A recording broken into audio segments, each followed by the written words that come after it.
క్రియ చేయని ఆరంభించిన ప్రతి ఒక్కరి విషయంలో అపవాది ముందు వచ్చేస్తాడు, నీకు నీ వారు వచ్చినా రాకపోయినా. కాబట్టి దేవుని బిడ్డ, సత్క్రియ చేయని ఆరంభించినప్పుడు నీవు దేవుని సన్నిధానాన్ని వేడుకోవాలి. దేవునికి స్తోత్రం, హల్లెలూయా.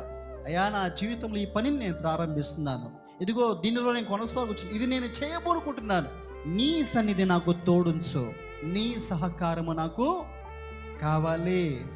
అది నీ ప్రయాణమైనా, నీ పనైనా, నీ ప్రయత్నమైనా, మరి ఏదైనా కానీ ప్రయత్నించరా. సత్క్రియ చేస్తే ధైర్యముగా మనం ముందుకు సాగొచ్చు ప్రయత్నించరా. కాబట్టి కానిది చేసినప్పుడే సిగ్గుపరచబడతా ఉంటారు ప్రయత్నించరా. కాబట్టి ఇది నాన్న రివర్స్ అయిపోయిందంతా. కానివి చేస్తూ కూడా ప్రయత్నించరా. మేమేదో నీతిమంతులం అన్నట్లుగా లోకంలో చాలామంది నడిపించబడుతూ ఉంటారు. సత్క్రియ చేసే వాళ్ళని ఏదో బలహీనులుగా చూస్తూ ఉంటారు. అయితే మనకి ఆ క్రమం ఎంత మాత్రము వద్దు. మనకి దైవికమైన క్రమమే కావాలి. మనం